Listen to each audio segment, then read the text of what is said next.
Outside the Grand Meridian Hotel on a scorching June afternoon, Richard Caldwell collapses to the sidewalk, his legs suddenly useless beneath him. The crowd gasps. His security team panics, but a small black boy in tattered clothes kneels beside him, placing dirty hands on the millionaire's spine. Richard had just mocked him seconds earlier, throwing coins at his feet and laughing. Now, as the child's fingers press 3 specific points along his vertebrae, Richard feels sensation flooding back. The boy whispers medical terms no child should know. Someone is filming everything. The scene continues in real time. Marcus Webb remains kneeling on the hot concrete, his small fingers still positioned precisely on Richard Caldwell's spine. The crowd that had been walking past the Grand Meridian Hotel has swelled to at least 50 people, maybe more, and every single one of them has their phone out, recording, capturing this impossible moment. Marcus can feel Richard's muscles twitching beneath his touch, can sense the exact location where the nerve compression is causing the paralysis. He speaks calmly, his voice clear despite the chaos around him. You have acute lumbar nerve compression, vertebrae L4 and L5. The way you twisted when you threw those coins at me caused a herniation. Your sciatic nerve is being pinched. Richard is still flat on his back, his expensive suit collecting dirt and grime from the sidewalk, his face pale with terror and confusion. How does this filthy child know these things? How does he know the exact medical terminology? Derek, Richard's security chief, a massive man with a shaved head and a permanent scowl, tries to pull Marcus away roughly, his thick fingers wrapping around the boy's thin arm. But Richard screams at him to stop because for the first time since collapsing, Richard is feeling something, a tingling sensation creeping back into his toes. Marcus continues speaking, his voice taking on the tone of someone much older, someone who has spent years studying something they love. You need to stay still for 90 seconds while I apply counterpressure to 3 specific points. It will realign the vertebrae temporarily, but you will need an MRI within 6 hours, and likely surgery within 48 hours.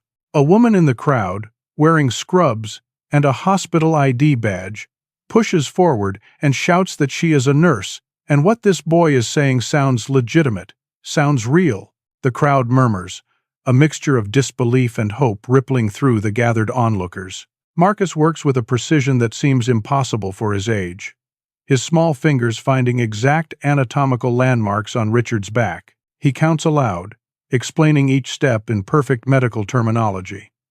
I am locating your posterior superior iliac spine. Now I am finding the sacral apex. I need to apply pressure to the transverse processes. His fingers move with confidence, pressing, releasing, adjusting. Richard Caldwell, one of the wealthiest real estate moguls in Charlotte, North Carolina, lies on a dirty sidewalk, allowing a 9-year-old homeless black child to manipulate his spine. The absurdity and desperation of the moment are not lost on anyone watching. Then Gregory Hartman, Richard's business partner, arrives in a town car. Gregory is a tall man with silver hair and a perpetual expression of disgust for anything he considers beneath him. He exits the vehicle, takes one look at the scene, and his face contorts with rage and horror. He rushes forward and yanks Marcus backward with such force that the boy nearly falls. Gregory uses a word, a slur, that makes several people in the crowd gasp and recoil. But the moment Marcus is pulled away from Richard's back, the numbness returns completely and catastrophically. Richard cannot feel anything below his waist, cannot wiggle his toes, cannot sense the concrete beneath him. Panic explodes across his face and he screams, a raw sound of pure terror. He demands that Marcus be allowed to continue, his voice breaking with desperation. But Marcus does not move. The boy stands up slowly, his ragged clothes hanging off his thin frame, his face streaked with dirt, but his eyes sharp and clear. Marcus looks directly at Richard Caldwell, and when he speaks, his voice carries across the crowd. You called me garbage 30 seconds before you fell. You threw nickels at me like I am an animal. You laughed when I said I was hungry. Now you want my help? The crowd erupts. Some people begin shouting at Richard, calling him out for his cruelty. Others cheer for Marcus, telling him he does not owe this man anything. A teenage girl yells that someone should make the rich man apologize. The videos are already being uploaded, already spreading across social media platforms, already beginning their journey toward viral status.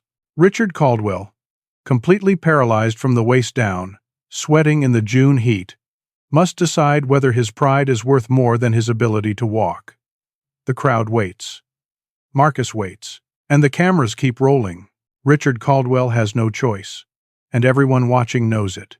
Through gritted teeth, with sweat pouring down his face and his expensive silk tie askew, he forces out the words, "I apologize. I was wrong. Please help me." But there is no warmth in his voice, no genuine remorse, only the desperate calculation of a man who knows he is trapped. His eyes, even as he speaks, show barely concealed rage and humiliation. Marcus studies him for a long moment, and the crowd holds its breath. Then the boy kneels again, and this time he works for a full 3 minutes. His technique is mesmerizing to watch. His small hands move with the confidence of a trained professional, applying pressure to specific points, releasing, then applying again with slightly different angles. He asks Richard questions as he works, his voice steady and clinical. "Do you have morning stiffness? Does the pain radiate down your right leg more than your left? Have you had tingling in your toes for the past 3 weeks?" Richard, shocked that this child knows symptoms he has been hiding from everyone, including his doctors, answers yes to every single question. How is this possible? How does a homeless child know things that Richard has told no one? Marcus continues his work, his fingers dancing across Richard's spine with practiced precision. He explains what he is doing as he does it, almost as if he is teaching an invisible class. "I am releasing the pressure on the nerve root by gently manipulating the vertebral alignment. The muscle spasm in your lower back is secondary to the nerve compression. Once we address the primary issue, the secondary symptoms will resolve." Slowly, impossibly, sensation begins to return to Richard's legs. First, just a tingle, then a pins and needles feeling, then actual awareness of his limbs. Within 5 minutes, Richard can wiggle his toes. Within 7 minutes, he can bend his knees.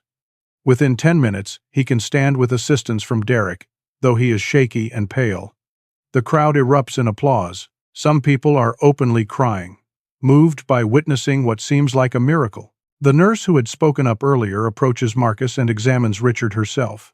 She is Angela Torres, a woman in her 50s with kind eyes and 25 years of emergency room experience.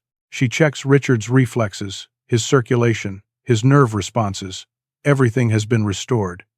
She turns to Marcus and asks where he learned to do this. Marcus simply replies, "From books," and does not elaborate. Richard's security team helps him toward his limousine, a sleek black vehicle that looks obscenely expensive parked beside the sidewalk where this drama has unfolded. But before Richard gets into the car, he looks back at Marcus. The gratitude that should be in his expression is completely absent. Instead, there is only cold fury, wounded pride, and something darker, something that looks like the promise of retaliation. Richard Caldwell has been humiliated in front of hundreds of witnesses, shown up by a black child, forced to beg for help from someone he had just mocked. Men like Richard do not forget such things. Men like Richard do not forgive such things. As the limousine begins to pull away, Gregory Hartman, Richard's business partner, slips a folded $100 bill into Marcus' hand. It is more money than Marcus has seen in months. But Gregory leans close and whispers so only Marcus can hear. "Stay away from Mr. Caldwell. He does not forget disrespect." The threat is crystal clear. The limousine disappears into Charlotte traffic, and the crowd slowly disperses. But the video footage is already racing across the internet. Within 1 hour, the clip has 100,000 views.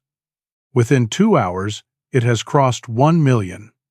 By the end of the day, it has 3 million views and is trending on every major social media platform. News outlets are picking it up, sharing it, discussing it. But something disturbing begins to happen. The coverage splits along predictable and ugly lines. Progressive outlets celebrate Marcus as a miracle child, a testament to hidden genius in forgotten places. But conservative outlets start asking questions laced with suspicion and racial undertones. What are the chances that this homeless boy actually has real medical knowledge? Could this be staged? One prominent cable news commentator, a man known for his inflammatory rhetoric, suggests on his primetime show that this might be an elaborate setup by activists trying to make wealthy white people look bad.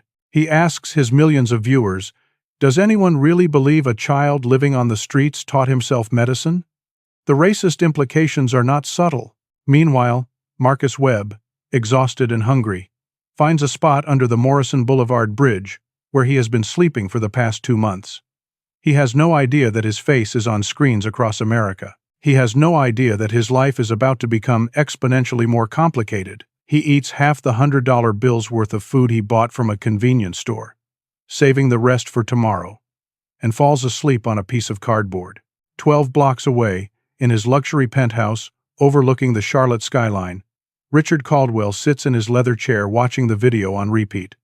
His legs are sore, but functional. He did go to the emergency room as Marcus suggested, though he told no one about that visit. He watches the moment of his collapse, the moment of his begging, the moment of his defeat, over and over again. Then he picks up his phone and calls James Thornton, his personal attorney and fixer. "I want that boy investigated. Find everything about him, every detail of his past, everyone he has ever known, any connection he has to anyone who might have an agenda against me. I want him discredited by tomorrow morning. Do whatever it takes." James Thornton, a lawyer who has made his fortune skirting ethical lines for wealthy clients, agrees without hesitation. Richard ends the call and watches the video one more time. A black child made him look weak. A black child embarrassed him in front of the world.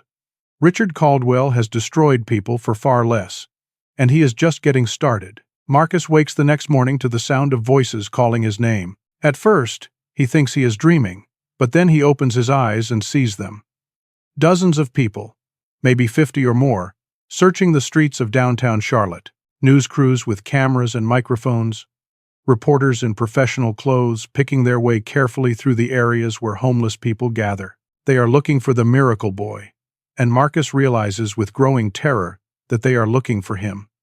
He stays hidden behind a dumpster in an alley off Trade Street, his heart pounding.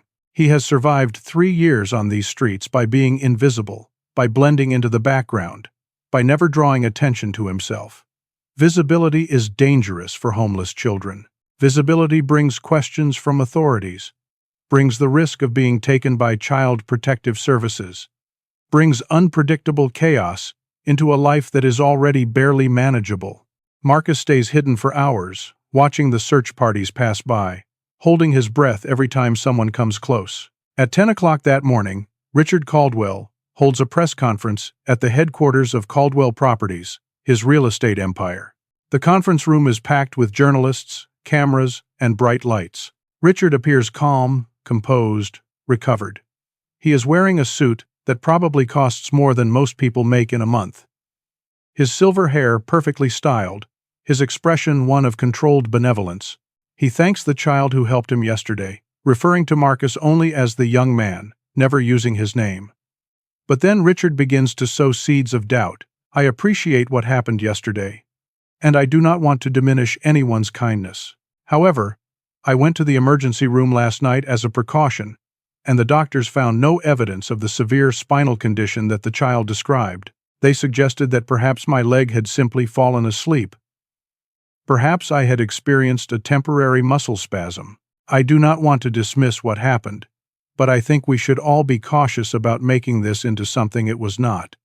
The media runs with Richard's version immediately. Within an hour, headlines have shifted. Millionaire questions viral healing video.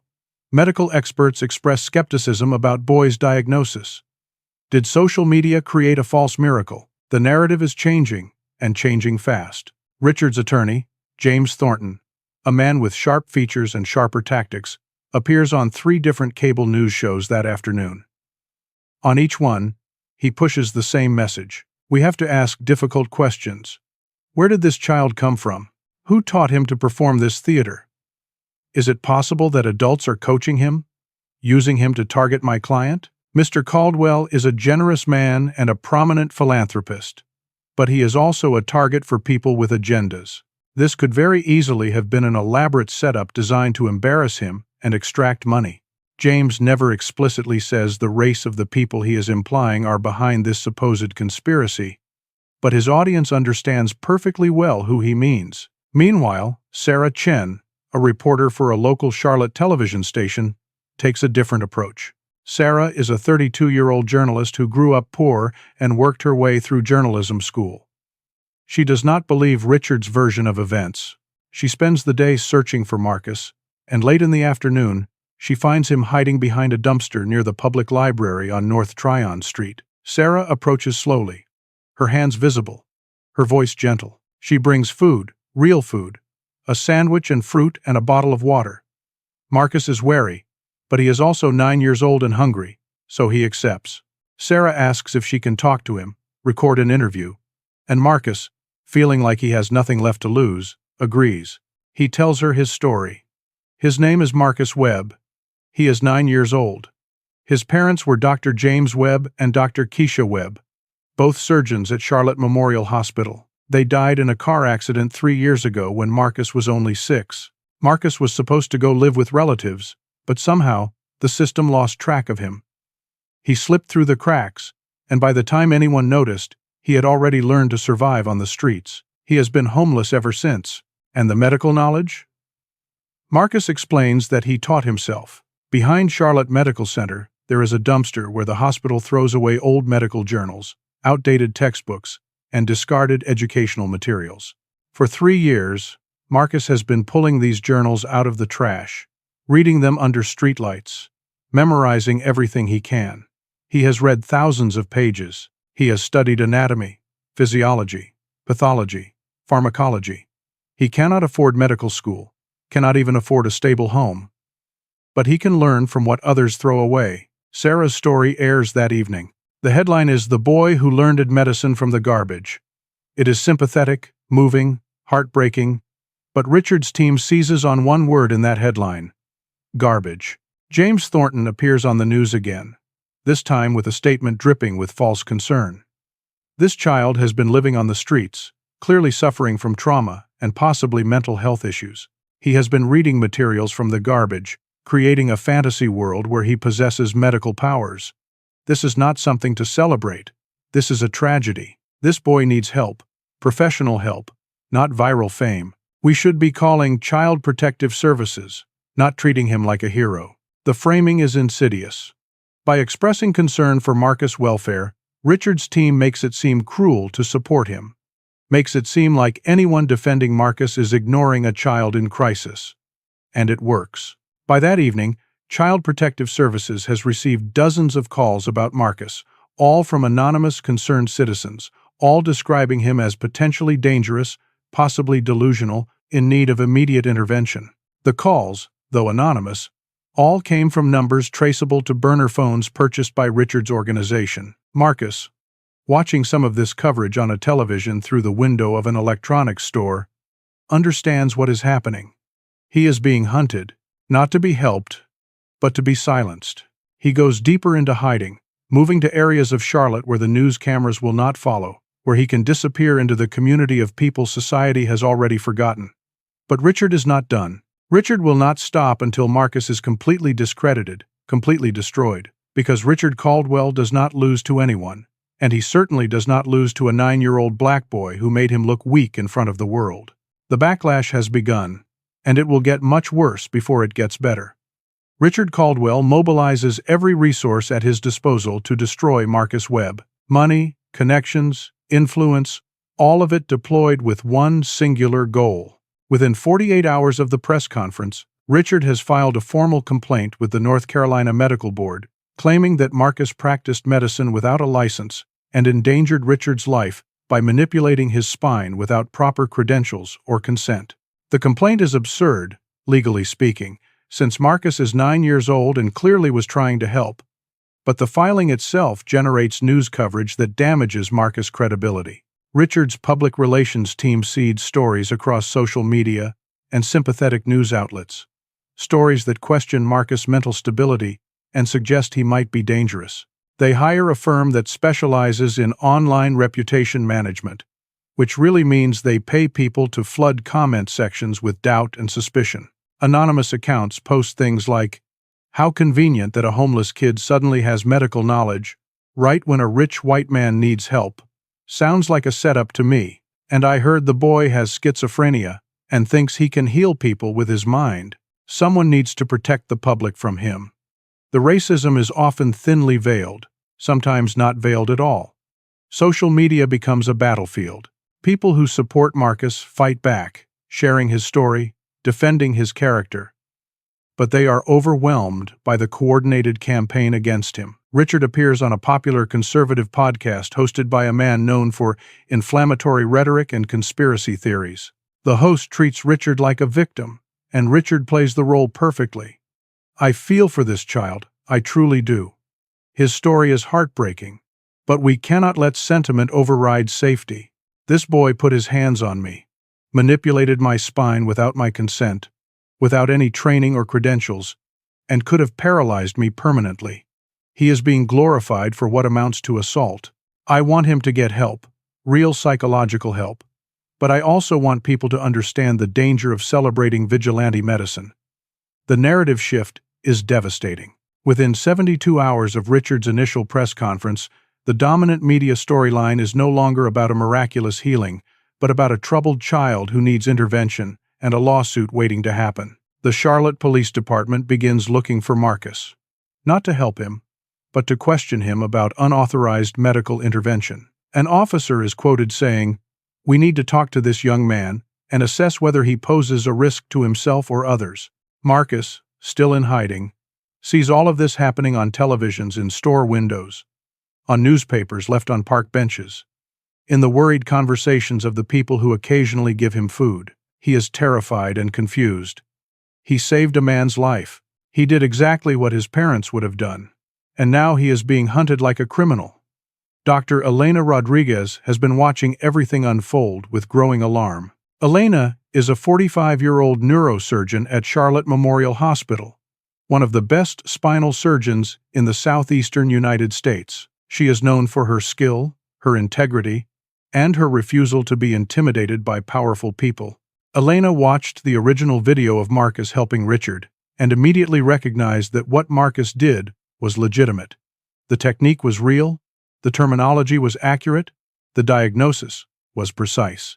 Out of professional curiosity and growing suspicion of Richard's narrative, Elena uses her hospital access to pull Richard Caldwell's emergency room records from the night of the incident. What she finds shocks her. Richard did have significant nerve compression. The ER doctor's notes clearly state acute L4-L5 herniation with sciatic nerve involvement. Recommend immediate follow-up with neurosurgery. Patient advised of serious nature of condition. Richard lied in his press conference. He absolutely had the condition Marcus diagnosed. The medical records prove it. But Elena finds something else in Richard's file, something that makes her blood run cold. Richard has been coming to Charlotte Memorial for months with progressive symptoms. Back pain, leg weakness, loss of sensation, all gradually worsening.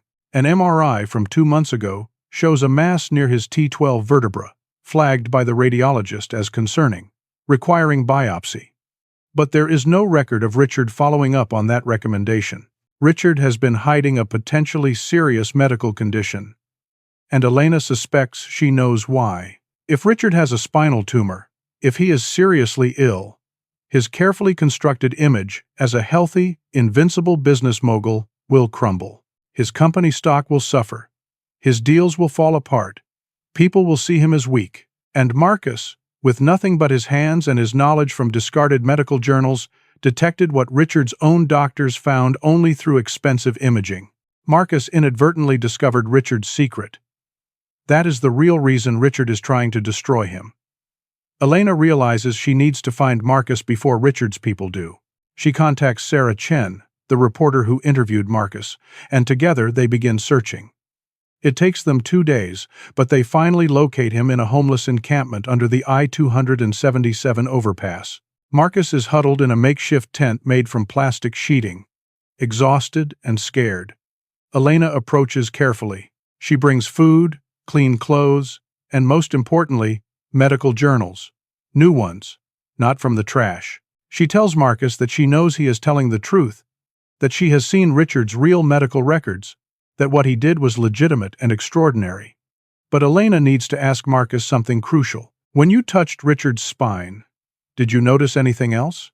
Anything unusual that you did not mention? Marcus thinks carefully, and then his young face becomes serious. There was a mass, small, maybe 2 inches long, near his T12 vertebra. It felt wrong, not like bone, not like a herniated disc. It was soft but firm, and it moved slightly under pressure. It should not have been there. Elena's face goes pale. Marcus, without any imaging equipment, without any diagnostic tools, with only his sense of touch and his encyclopedic knowledge from medical journals, detected Richard Caldwell's spinal tumor. A tumor that is almost certainly malignant based on its characteristics and Richard's progressive symptoms. A tumor that Richard has been hiding from the world. This changes everything. Richard is not just trying to protect his pride, he is trying to protect a secret that could destroy his empire. But the truth cannot stay hidden much longer. Elena is about to tell Marcus that they need to go public with this information when the door to the room they are in, a back office at a homeless shelter, bursts open. 3 men in expensive suits enter, led by James Thornton, Richard's attorney. James is holding papers, legal documents, and his expression is cold and satisfied. He has a court order. Marcus Webb is being taken into state custody for psychiatric evaluation based on multiple complaints that he is delusional, potentially schizophrenic, and a danger to himself and others. The complaints were filed by anonymous concerned citizens, but Elena knows exactly where they came from. The men move toward Marcus, and he backs away, frightened, but there is nowhere to go. Elena steps between them and Marcus, her voice firm. You cannot do this. This boy has done nothing wrong. He needs protection, not institutionalization. James looks at her with barely concealed contempt.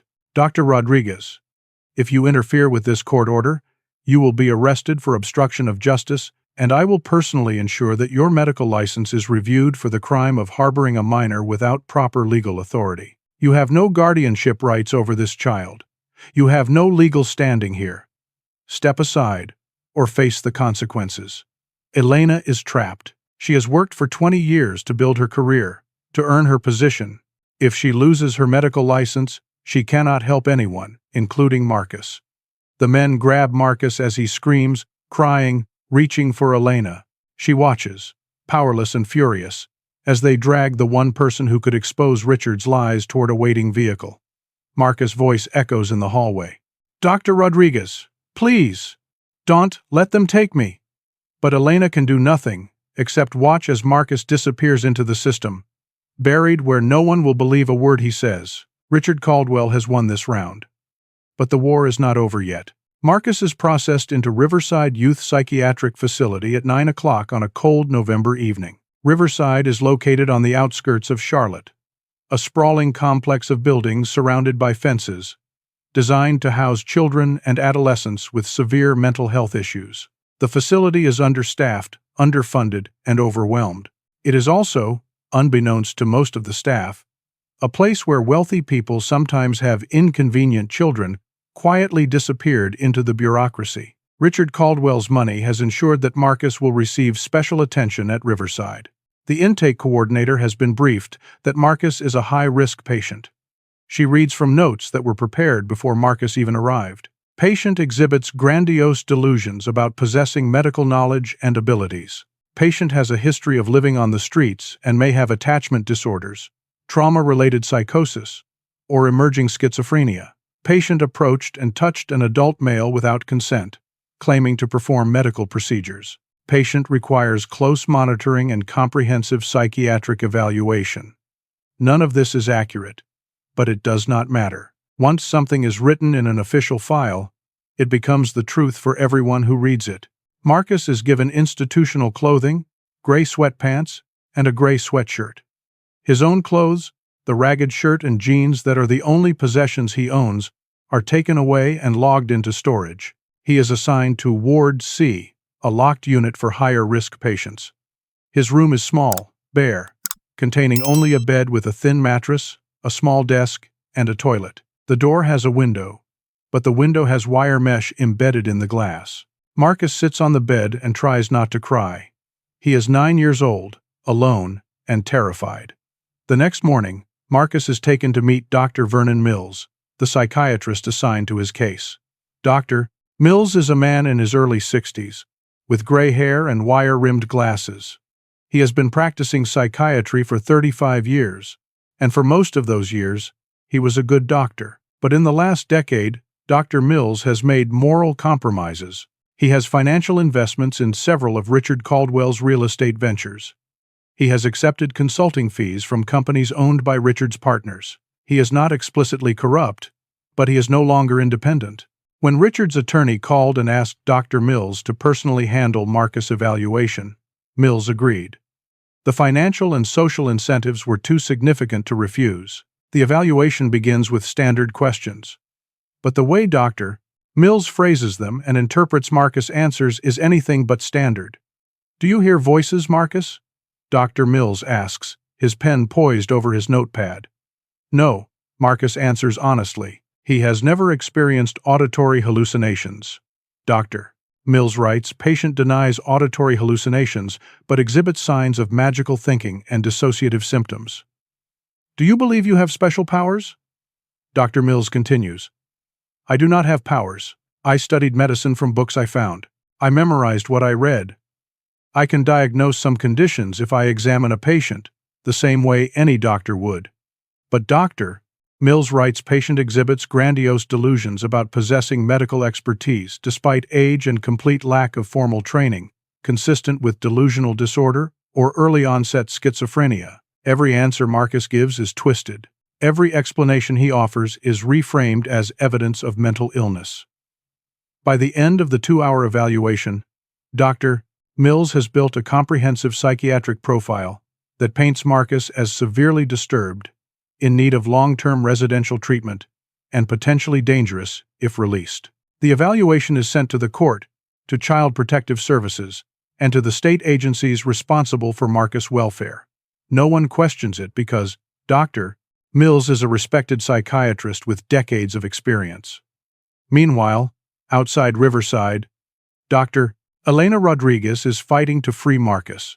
She contacts the state medical board, child advocacy organizations, legal aid societies, and every journalist who will listen. She appears on local television explaining that Marcus is not mentally ill, that he is a prodigy being silenced for political and financial reasons, that his institutionalization is a miscarriage of justice. But Richard's legal team is faster and more ruthless. They file a defamation lawsuit against Elena, claiming she is destroying Richard's reputation and credibility to gain publicity for herself and to promote a mentally ill child as a savior figure. The lawsuit demands $20 million in damages. The hospital where Elena works, Charlotte Memorial, receives a letter from Richard's attorneys threatening to pull all of Caldwell Properties' considerable charitable donations unless Elena is disciplined. The hospital administration calls Elena into a meeting and strongly suggests that she stop her public advocacy for Marcus or risk losing her position. Elena refuses to back down, but the legal and professional pressure is immense. The media coverage shifts again.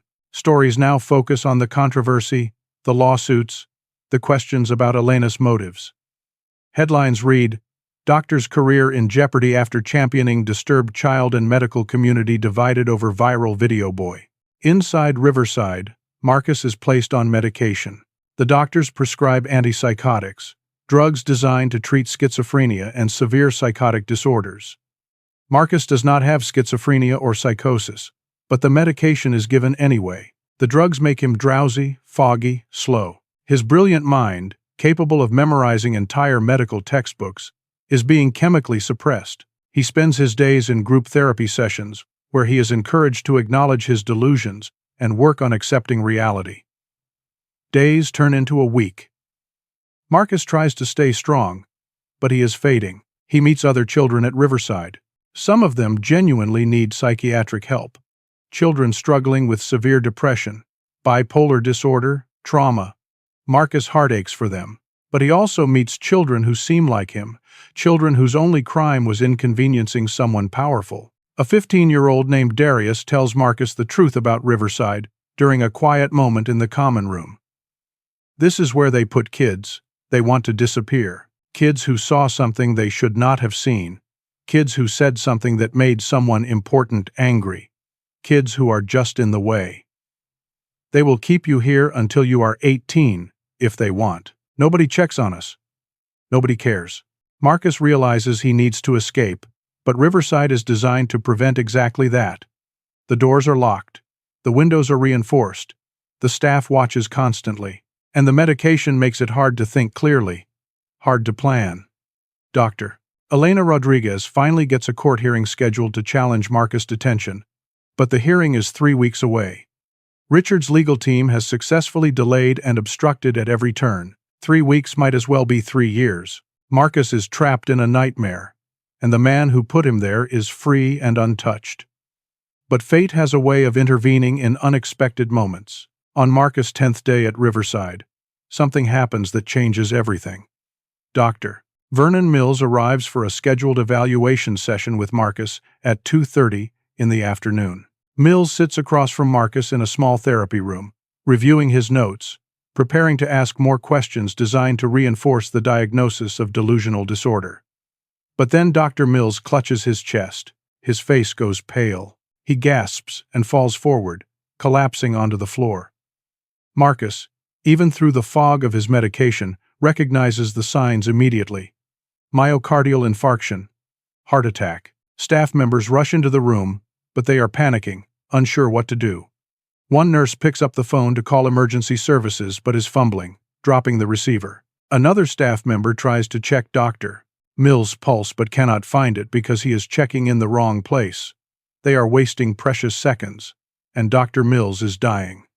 Marcus stands up. Despite everything this man has done to him, despite the lies Dr. Mills wrote in his evaluation, despite the medication clouding his thoughts, Marcus cannot stand by and watch someone die.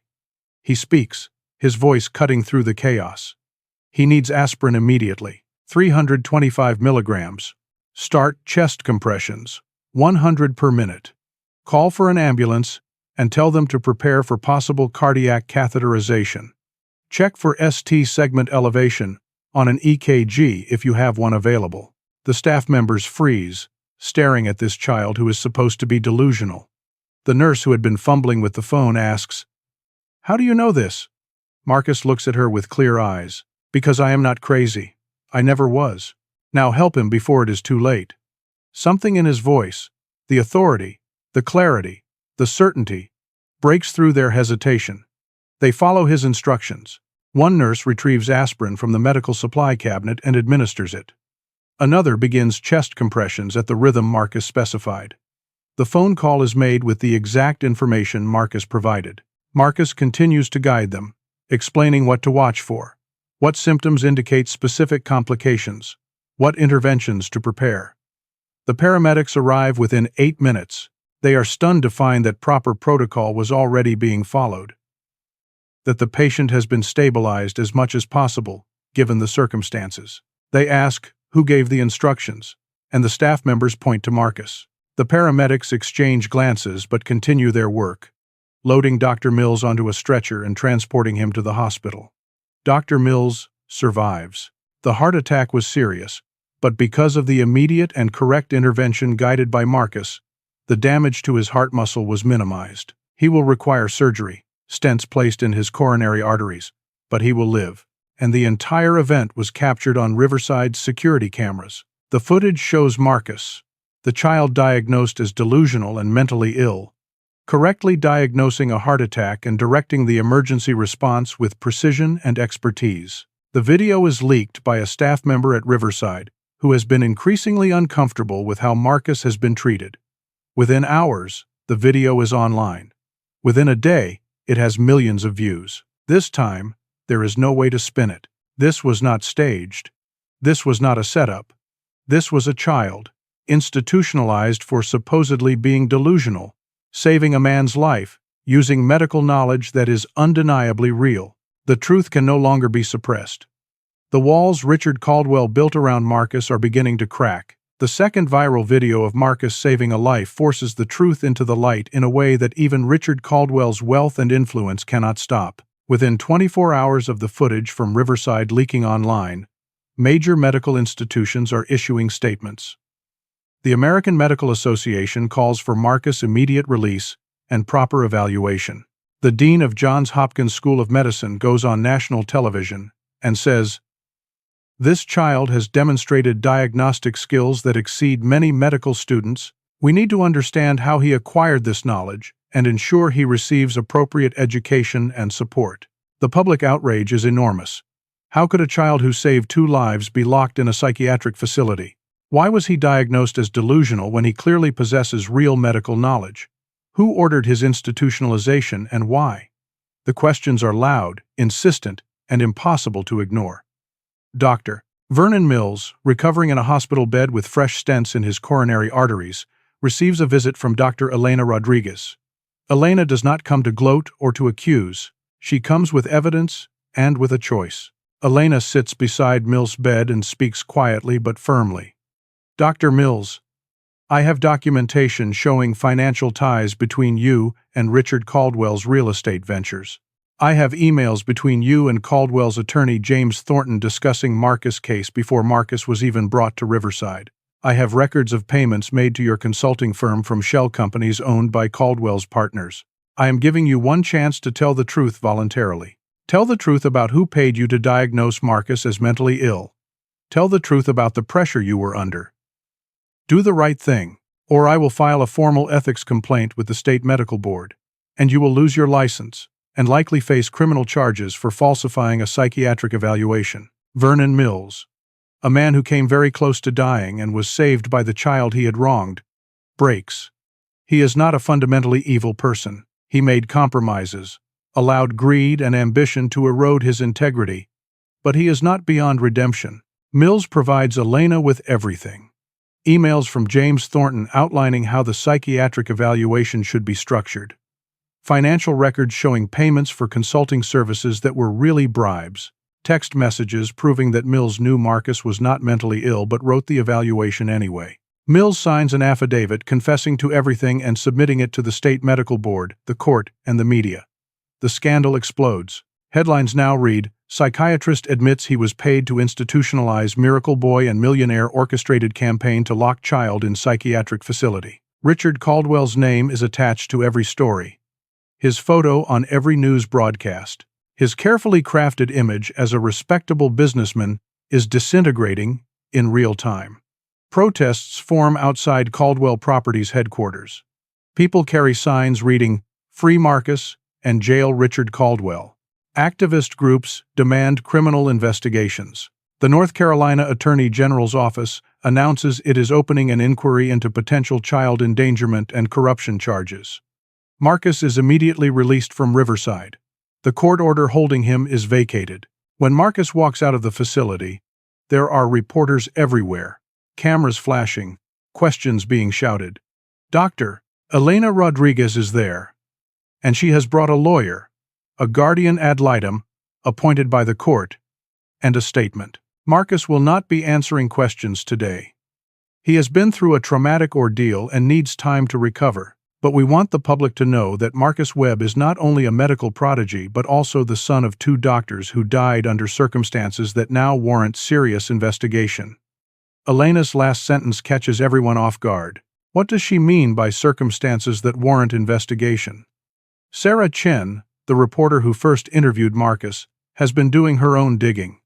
She has spent weeks investigating Marcus' parents, Dr. James Webb and Dr. Keisha Webb. The official story is that they died in a car accident 3 years ago, a weather-related crash on a rainy night on Interstate 85. The case was closed as an unfortunate accident, but Sarah found something strange. 2 weeks before their death, Dr. James and Dr. Keisha Webb filed a formal whistleblower complaint with the State Health Department and the Federal Department of Health and Human Services. The complaint accused the Board of Directors of Charlotte Memorial Hospital of engaging in systematic fraud. Specifically, the Webbs alleged that board members were billing Medicaid and Medicare for procedures that were never performed, denying medically necessary care to low-income patients to increase profit margins, and falsifying patient records to cover up substandard care that led to patient deaths. The complaint named names.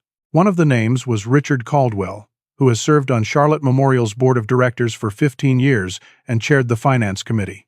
The Webbs had evidence, documentation they had been collecting for months. They were prepared to testify, and then they died. The investigation into their whistleblower complaint quietly closed after their deaths. No one followed up. The case disappeared. Sarah publishes her findings in a detailed investigative report. The headline is, "Miracle Boy is Son of Whistleblower Doctors Who Died Mysteriously."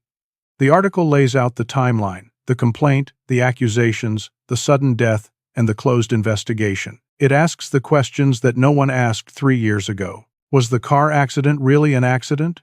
Who benefited from the Webb's silence?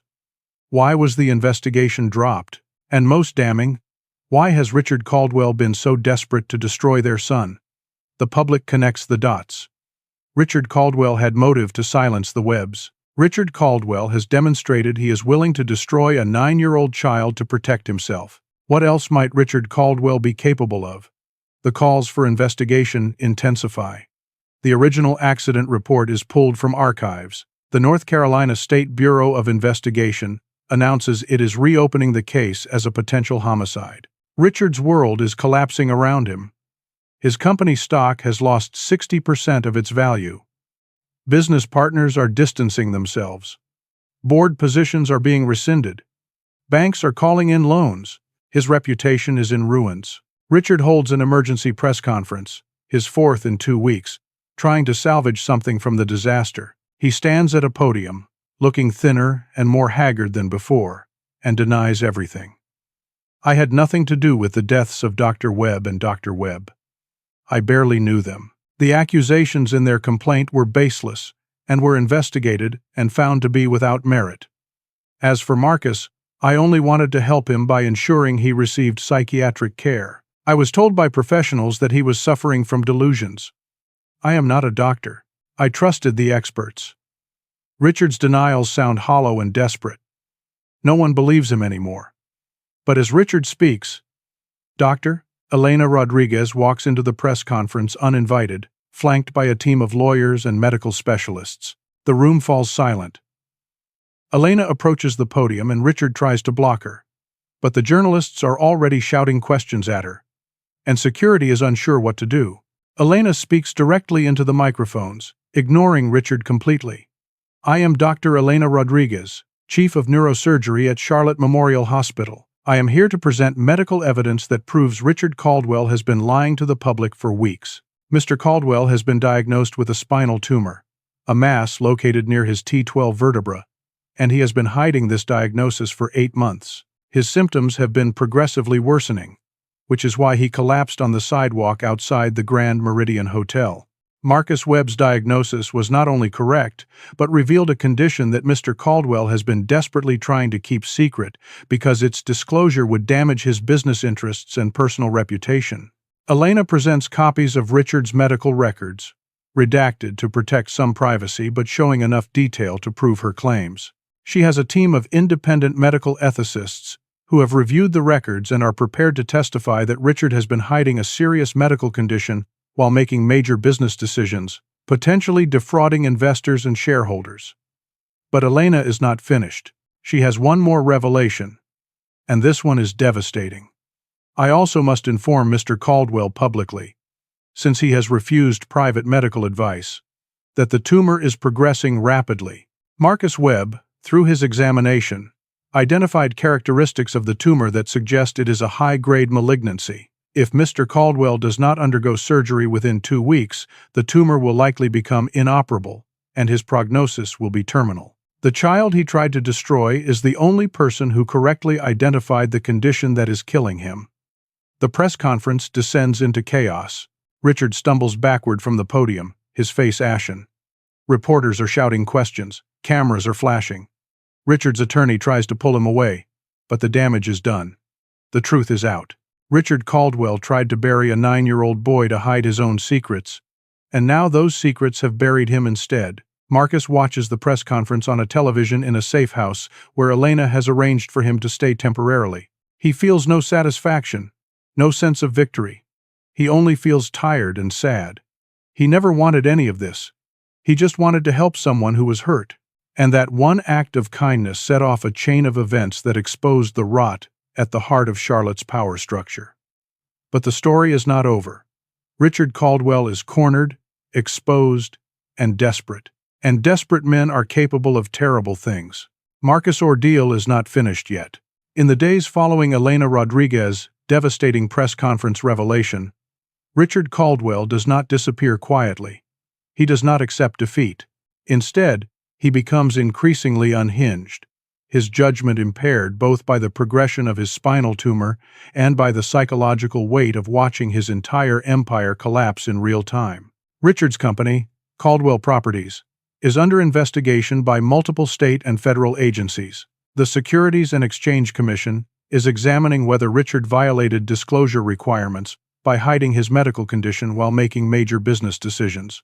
The North Carolina Attorney General is building a case for child endangerment, conspiracy to commit fraud, and obstruction of justice. The hospital board at Charlotte Memorial has been suspended pending a full audit. Every brick in the wall Richard built over 30 years is crumbling. But Richard does not blame himself.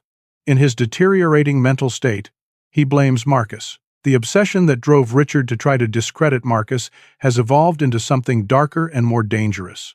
In Richard's mind, a 9-year-old black child has destroyed him, humiliated him, exposed him.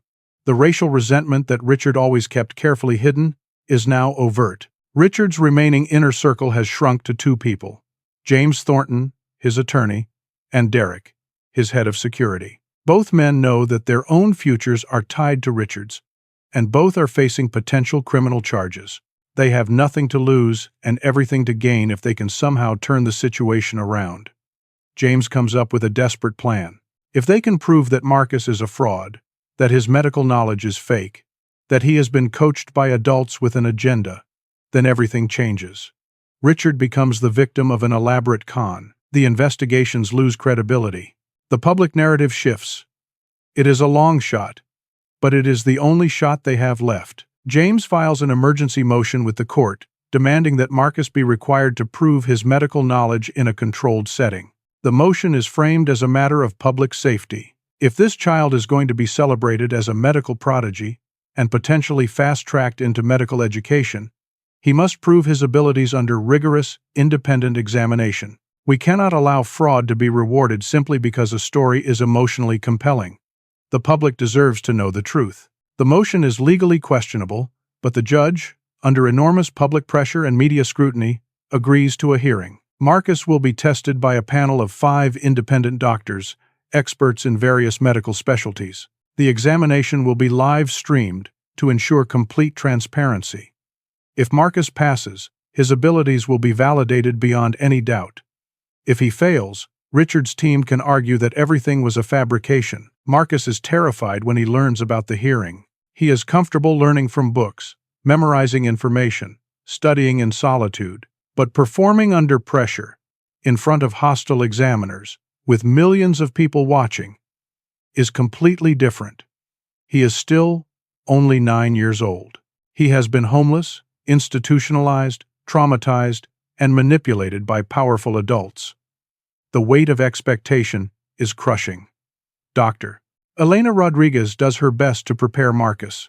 She brings him medical textbooks, quizzes him on diagnoses, walks him through clinical scenarios. But even Elena is worried. If Marcus fails this test, everything they have fought for will be destroyed. The hearing takes place on a cold morning in December in a downtown Charlotte courthouse. The courtroom is packed with journalists, medical professionals, lawyers, and curious members of the public who waited in line for hours to get a seat. The 5 examining doctors sit at a long table. They are all prominent physicians with impressive credentials. 3 of them are sympathetic to Marcus. 2 of them have financial or professional ties to Richard Caldwell and are hoping to see Marcus fail. Richard sits in the front row of the gallery. He looks terrible. His face is gaunt. His skin has a grayish pallor, and he moves stiffly. The tumor is progressing, and it is visible in his declining physical condition. But his eyes are bright with desperate hope. This is his last chance. Marcus enters the courtroom wearing clothes that Elena bought for him, clean jeans and a button-down shirt. He looks impossibly small and young, standing before the judge's bench. The examination begins with basic questions. The first doctor asks Marcus to identify medical conditions from verbal symptom descriptions. A patient presents with sudden severe headache, stiff neck, and photophobia. What is your diagnosis? Marcus answers without hesitation. Probable meningitis. Could be bacterial or viral. Need to perform a lumbar puncture to examine cerebrospinal fluid. Check for elevated white blood cell count, elevated protein, and decreased glucose if bacterial. Start empiric antibiotic treatment immediately before culture results return because bacterial meningitis can be fatal within hours. The doctor is impressed but continues. A child has a fever, barking cough, and inspiratory stridor. Marcus answers. Croup, probably caused by parainfluenza virus. Mild cases can be managed with humid air. Moderate to severe cases need corticosteroids like dexamethasone to reduce airway inflammation. Severe cases might need nebulized epinephrine. The questions continue, getting progressively more difficult. Marcus answers every single one correctly. Not just with the diagnosis, but with differential diagnoses, treatment protocols, and potential complications. The examining doctors are stunned. Then they present X-rays and MRI scans on a large screen. Marcus analyzes them with precision. A chest X-ray shows a white out of the left lung field. Marcus identifies it as pleural effusion, explains the most likely causes, and recommends thoracentesis to remove the fluid and send it for analysis. An MRI of a brain shows an irregular mass in the frontal lobe. Marcus identifies it as likely glioblastoma, based on its appearance and location, explains why it is dangerous, and outlines the standard treatment protocol of surgical resection, followed by radiation and chemotherapy. The courtroom is silent except for Marcus' voice. He is not guessing. He is not performing.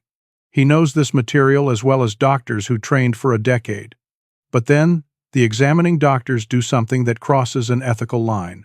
At James Thornton's suggestion, approved reluctantly by the judge, they bring in actual patients and ask Marcus to examine them. This is unprecedented and controversial, but the argument is that real diagnostic ability can only be proven with real patients. 3 patients are brought into the courtroom. The first is an elderly woman with visible tremors in her hands. Marcus approaches her respectfully, asks permission to examine her, and then observes her movements, asks questions about her symptoms, and performs simple neurological tests. His diagnosis is Parkinson's disease, stage 2 based on bilateral symptoms. He recommends a neurologist consultation and likely treatment with levodopa or dopamine agonists. The second patient is a middle-aged man with obvious difficulty breathing. Marcus listens to his lungs, using a stethoscope provided by the examining doctors, asks about smoking history, and performs a basic respiratory assessment. His diagnosis is chronic obstructive pulmonary disease, likely chronic bronchitis, given the productive cough.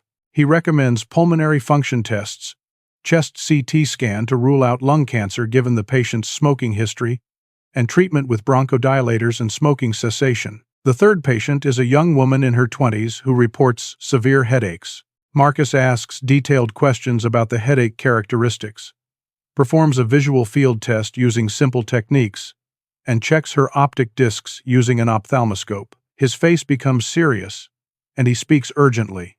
She has papilledema, swelling of the optic nerve head. That indicates increased intracranial pressure. She needs an immediate CT scan or MRI to rule out a brain tumor, abscess, or hydrocephalus. This is a medical emergency. Do not wait. The examining doctors confer and verify Marcus' findings. The young woman does have papilledema, and she is immediately sent to the hospital for emergency imaging. Marcus potentially just saved her life. After 3 hours of examination, the 5 doctors confer privately and then return to announce their unanimous conclusion.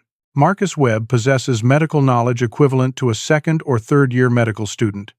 His diagnostic skills are extraordinary and exceed what we would expect from someone with his educational background.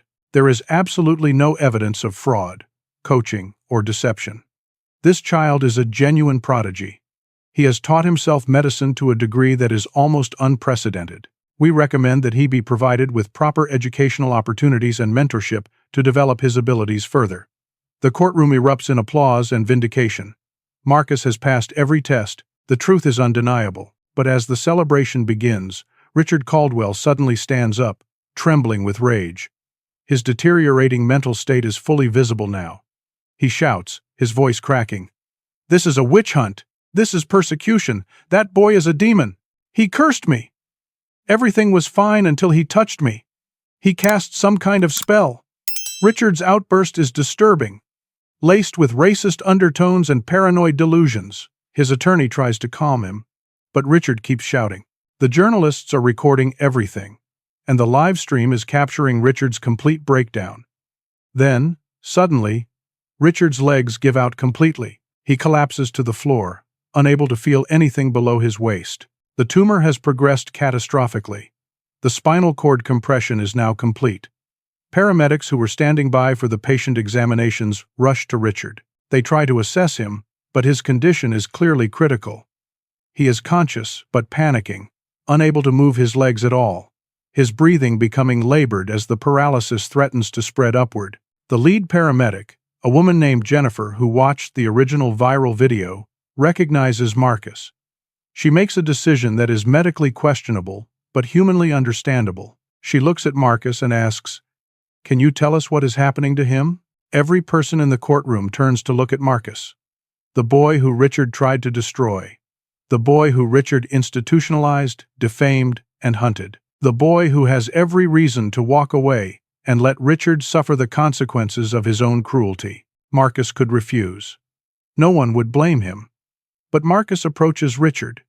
He kneels beside the man who has caused him so much pain and begins a quick examination. He palpates Richard's spine, checks his reflexes, asks questions that Richard can barely answer through his terror.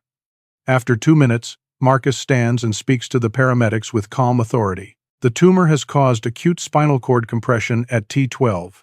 He needs emergency decompression surgery now. You have maybe 2 hours before the damage becomes permanent, and he will be paralyzed for life. Probably less. You need to transport him immediately to a hospital with neurosurgical capabilities, and alert the surgical team to prep for an emergency laminectomy. Every minute matters. The paramedics follow Marcus' instructions without hesitation. They load Richard onto a stretcher and begin transport procedures. Richard, conscious and terrified, stares up at Marcus. His voice is weak and broken. "Why would you help me? After everything I did to you?" Marcus looks at him without anger or hatred, only with a sadness that seems far too old for a 9-year-old child. "Because that is what doctors do. That is what my parents would have done. Healing is not about whether someone deserves it. It is about doing what is right even when it is hard. That is what separates doctors from everyone else." Richard is wheeled away, and Marcus turns back to face the courtroom. The live stream has captured everything. Millions of people have just watched Marcus save the life of his tormentor. There is not a dry eye in the courtroom. Even the judge is openly emotional. Marcus has proven not only his medical knowledge, but his moral character. He is everything Richard Caldwell is not, and the whole world has just witnessed it. Richard Caldwell is rushed to Charlotte Memorial Hospital in critical condition. The emergency department is alerted that he is incoming with acute spinal cord compression and likely minutes away from permanent paralysis. The neurosurgery team is mobilized immediately. Dr. Elena Rodriguez, as chief of neurosurgery, takes command of the case despite the personal and professional complications. Elena knows that Richard has tried to destroy her career, has filed lawsuits against her, has used his influence to pressure the hospital to discipline her. But she is a doctor first, and Richard needs the best neurosurgeon available. That happens to be her. Elena makes an unusual request of the hospital ethics board, and after a hurried consultation, they approve it. Marcus Webb is allowed to observe the surgery from the surgical viewing gallery. It is unprecedented for a 9-year-old child with no formal medical training to be permitted in the surgical suite environment. But these are extraordinary circumstances. Marcus has demonstrated medical knowledge that justifies the exception, and his insights might be valuable. The ethics board also recognizes the symbolic importance. The boy Richard tried to destroy will watch as doctors fight to save Richard's life. Marcus enters the viewing gallery wearing surgical scrubs that are far too large for him. He sits in the front row of the tiered seating area that overlooks the operating room below. Several senior surgeons and medical students are also present, watching what they know will be a complex and difficult surgery. Down in the operating room, Richard is anesthetized and positioned face down on the surgical table. Monitors display his vital signs. Surgical lights illuminate the sterile field. Dr. Rodriguez and her team begin the procedure. Elena makes her first incision, cutting through skin and muscle to expose Richard's spine at the T12 level. Marcus watches with intense focus, his eyes tracking every movement, every tool, every decision. One of the attending physicians in the gallery notices Marcus and begins explaining what is happening. But Marcus responds with questions that demonstrate he already understands. When the tumor is finally exposed, it is worse than the imaging suggested. The mass has grown significantly in the weeks since Richard's last scan, and it has wrapped partially around the spinal cord. Removing it without damaging the cord will require extraordinary precision. Elena works carefully, using microsurgical techniques to dissect the tumor away from healthy tissue. But 20 minutes into the resection, a monitor alarm sounds. Marcus sees it immediately on the display screens. The oxygen saturation is dropping. Something is wrong. The surgical team is focused on the delicate work of removing the tumor and has not yet noticed the monitor change. Marcus does not hesitate. He leans forward to the intercom system that connects the viewing gallery to the operating room and presses the button. Dr. Rodriguez, the oxygen saturation is dropping. 52 seconds ago it was 98%. Now it is 91% and falling. Check for a pulmonary embolism or a clot in the pulmonary vasculature. The patient's position and the duration of immobility increase the risk of thrombus formation. Elena looks up sharply at the monitor, confirms what Marcus said, and immediately orders tests. An ultrasound probe is used to check the major vessels, and they find exactly what Marcus predicted: a clot forming in the pulmonary artery. Elena orders anticoagulant medication and adjusts Richard's position slightly to improve blood flow. The oxygen saturation stabilizes and begins to rise. Marcus, a 9-year-old child observing his first live surgery, has potentially just saved Richard's life for the 4th time. The attending physicians in the gallery are staring at Marcus in astonishment. The surgery continues for 4 more hours. It is painstaking, exhausting work. But eventually, Elena successfully removes the entire tumor. The pathology team takes it immediately for analysis. The spinal cord is decompressed.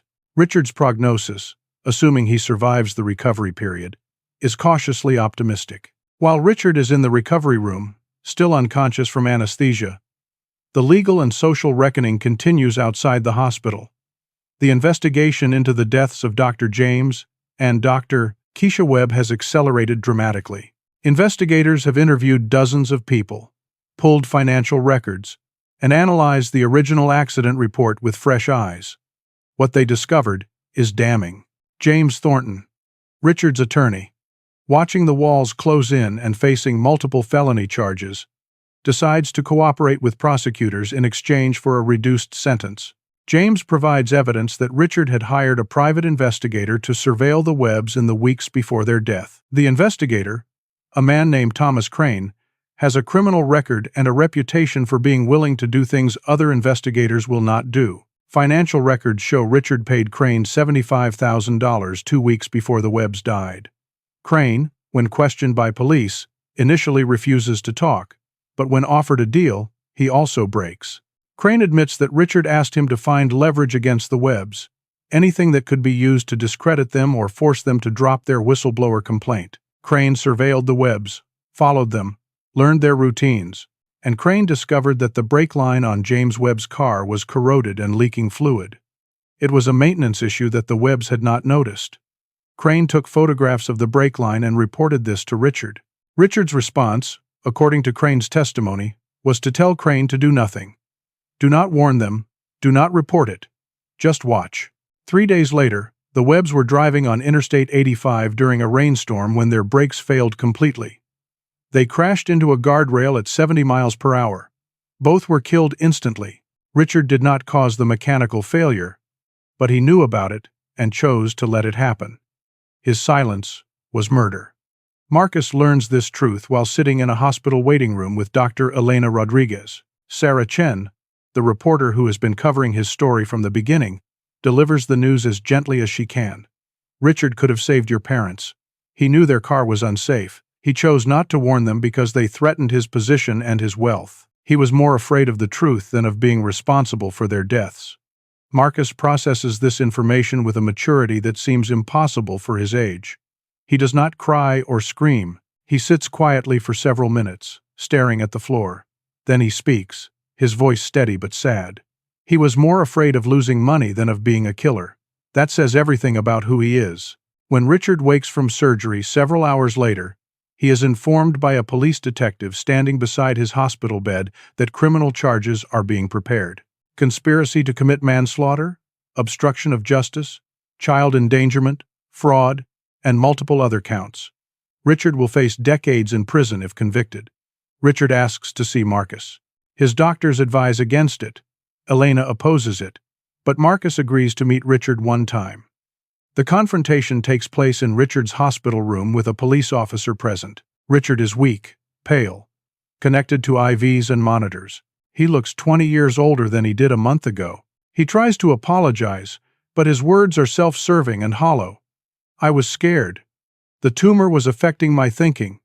I was not myself. I never meant for things to go so far. Marcus looks at him with clear, steady eyes that seem to see through every excuse. You were always yourself. The tumor did not make you racist. It did not make you cruel. It did not make you willing to let my parents die so you could protect your reputation and your money. You did those things because of who you chose to be. I saved your life because of who my parents taught me to be before you let them die. We are not the same, and we never will be. Marcus turns to leave, but Richard grabs his hand weakly, desperately. There is something Richard needs to confess. Something that has been eating him alive. Your parents, they did not just file a complaint about the hospital board. They found actual evidence that I was billing Medicaid for procedures that were never performed. Fake surgeries, fake consultations, all fabricated to collect government payments, hundreds of thousands of dollars over several years. They were going to send the evidence to federal prosecutors. I panicked. I called Thomas Crane and asked him to find a way to stop them, to make the problem go away. When he told me about the brake line on their car, I understood what he was really telling me. He was giving me an opportunity to let nature take its course.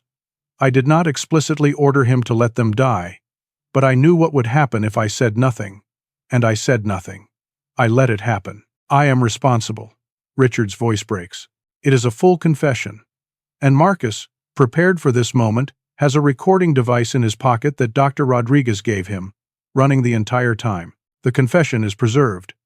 Marcus pulls his hand away from Richard's grip and speaks his final words to the man who destroyed his family. I hope you live a very long life, long enough to remember what you did every single day, long enough to understand what you took from me and from everyone my parents could have helped. Goodbye, Mr. Caldwell. Marcus walks out, and Richard is left alone with the weight of his crimes and the reality that he has lost everything. In the hallway, Elena confirms that the recording captured everything clearly. Richard's confession, combined with the evidence from James Thornton and Thomas Crane, ensures that justice will finally be served. Marcus' parents will be vindicated. Their killer will be held accountable. And Marcus, their son, will finally be able to grieve properly, knowing the truth. The legal process will take time, but the outcome is no longer in doubt. Richard Caldwell's empire has fallen, and it will never rise again. 6 months have passed since that December morning in the courthouse when Richard Caldwell collapsed and Marcus Webb proved to the world that he is exactly what he claimed to be. The world has transformed for both of them, though in vastly different directions. Richard Caldwell pleaded guilty to 17 separate charges, including conspiracy to commit manslaughter, obstruction of justice, child endangerment, Medicare fraud, witness tampering, and multiple counts of financial fraud. He was sentenced to 12 years in federal prison without the possibility of parole. His company, Caldwell Properties, was dissolved, its assets seized through civil forfeiture and distributed to the victims of his various crimes. The Charlotte Memorial Hospital Board was completely restructured after the audit revealed systematic fraud spanning more than a decade. 6 board members, in addition to Richard, faced criminal charges. The hospital implemented sweeping reforms to protect whistleblowers and ensure equal quality of care, regardless of patients' ability to pay. The changes are now held up as a national model. Marcus Webb has been legally adopted by Dr. Elena Rodriguez and her husband, Michael. a high school history teacher who has infinite patience and a gift for making children feel safe. Marcus now lives in a comfortable home in a quiet Charlotte neighborhood. He has his own room filled with medical textbooks, a real bed with clean sheets, and regular meals. These are things that most children take for granted, but Marcus never will. He attends the Charlotte Academy, a prestigious private school that offered him a full scholarship. The school has assembled a team of educational specialists who are developing a customized curriculum that allows Marcus to advance rapidly in science and medicine, while ensuring he also receives age-appropriate education in other subjects. They are careful not to exploit his gifts or to push him too hard. Marcus is still a child, and he deserves to have experiences beyond studying medicine. Universities have already begun reaching out. Johns Hopkins, Stanford, Harvard, all expressing interest in Marcus when he is older. Medical institutions want to study how he learned so comprehensively from discarded journals, hoping to understand his methods and perhaps replicate his success with other disadvantaged children.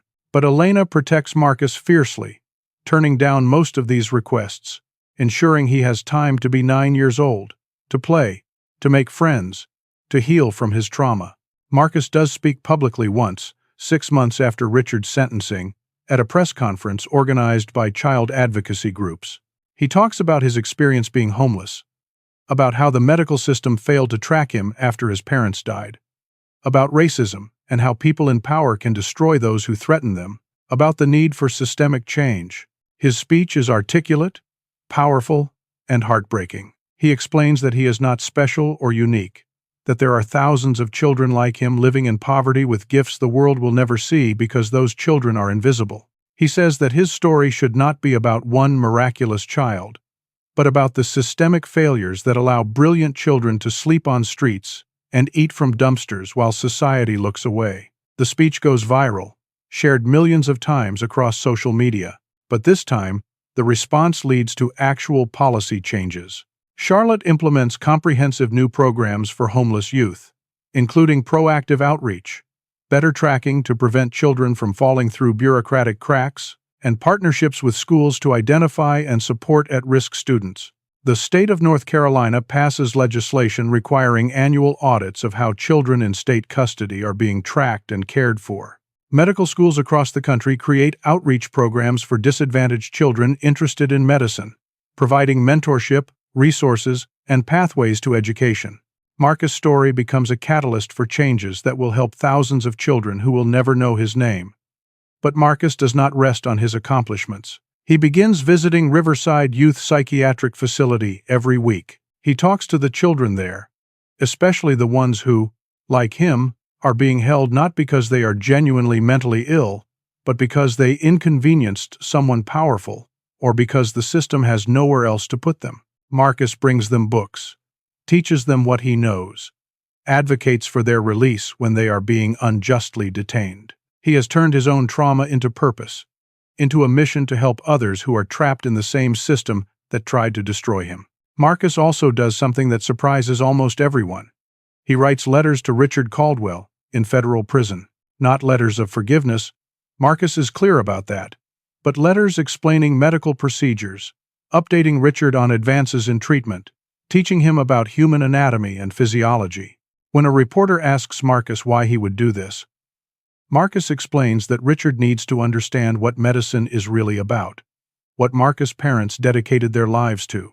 Maybe if Richard learns about healing instead of destruction, about helping people instead of using them, he will become someone different. Maybe he will genuinely change. Richard does read every letter. Prison officials report that Richard has become a model prisoner, participating in educational programs, expressing remorse, helping other inmates with basic medical questions using the knowledge Marcus teaches him. Richard has written several letters to Marcus, apologizing, though Marcus has not responded to those. Some people believe Richard's transformation is genuine. Others believe it is just another performance by a skilled manipulator. Marcus remains skeptical but hopeful. He believes people can change if they choose to, but he also knows that change requires more than words.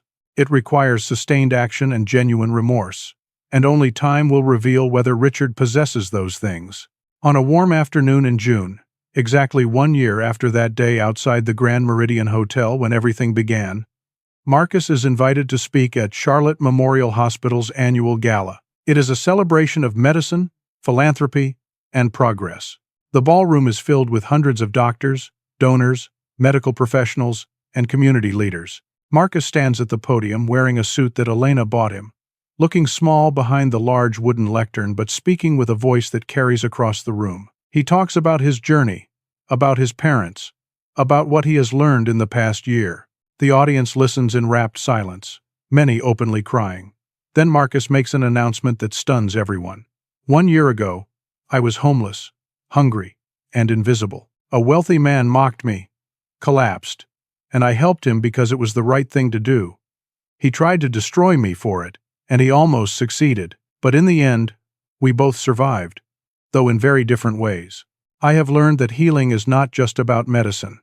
Healing is about justice. It is about seeing people whose society refuses to see. So tonight, I am announcing the creation of the Dr. James and Dr. Keisha Webb Foundation. Every penny recovered from Richard Caldwell's fraud, over $4 million, will fund this foundation. Our mission is to provide medical education, mentorship, and support for homeless and underprivileged children across America. Because there are more kids like me out there. Kids with genius inside them, living in the shadows, eating from dumpsters, sleeping under bridges. And they deserve to be seen. They deserve a chance to develop their gifts. They deserve to know that their lives matter. The applause is immediate and thunderous. A standing ovation that lasts for several minutes. People are cheering, crying, overwhelmed by the fact that this child, who suffered so much, is using his pain to help others. But Marcus raises his hand for silence because he has more to say. There is something else. I have been accepted into an accelerated medical program at the University of North Carolina in partnership with Charlotte Memorial Hospital. I will begin officially studying medicine next year. My goal is to complete the program and become a licensed physician by the time I am 18 years old. Not because I want to be famous or break records, but because I made a promise to my parents. I was only 6 years old when they died. But before they left for work that last morning, I told them I wanted to be a doctor like them. They smiled and told me that being a doctor means helping people even when it is hard, even when you are tired, even when the people you help cannot pay you or thank you. They said that medicine is about service, not about glory. I promised them I would remember that. I promised I would help people. I am keeping that promise. I will finish what they started. The audience rises again. Applause mixed with tears and shouts of encouragement. Dr. Elena Rodriguez is standing off to the side, openly weeping, proud beyond words of the child who has become her son. Marcus steps away from the podium and is immediately surrounded by people wanting to congratulate him, to thank him, to be part of his foundation. He handles it with grace and humility.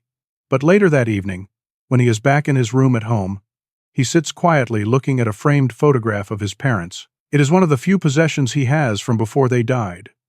A picture of Dr. James and Dr. Keisha Webb in their white coats, smiling at the camera, looking proud and hopeful. Marcus whispers to them, "I kept my promise. I am going to be a doctor.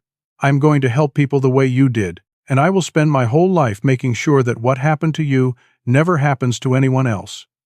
I will fight for the people who have no voice. I will see the people society ignores. I will heal with my hands and with my heart. That is what you taught me. That is who I will always be." The next morning, a news broadcast plays across Charlotte, and then across the country. The anchor reports breaking news.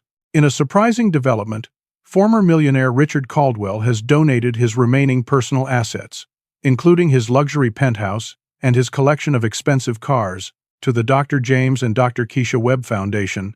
The assets are valued at approximately $800,000. In a statement released through his attorney, Mr. Caldwell said, "I cannot undo what I have done. I cannot bring back the people I harmed or erase the suffering I caused, but perhaps this small act can honor the doctors whose lives I destroyed and support the child whose brilliance I tried to extinguish." Marcus Webb represents everything I should have been and never was. He possesses a moral courage I never had, I hope he succeeds where I failed. I hope his foundation helps thousands of children find the opportunities I tried to deny him. This is not redemption, because I do not deserve redemption. This is simply an attempt to do one right thing after a lifetime of wrong ones. The broadcast shows footage of Marcus walking into Charlotte Memorial Hospital wearing a volunteer badge, ready to spend his Saturday assisting doctors and continuing to learn. He is smiling, genuinely happy, surrounded by the medical journals that once saved his life and the dream that now sustains him. A black boy who was once invisible is now impossible to ignore. A child who slept under bridges now walks hospital corridors with purpose and hope.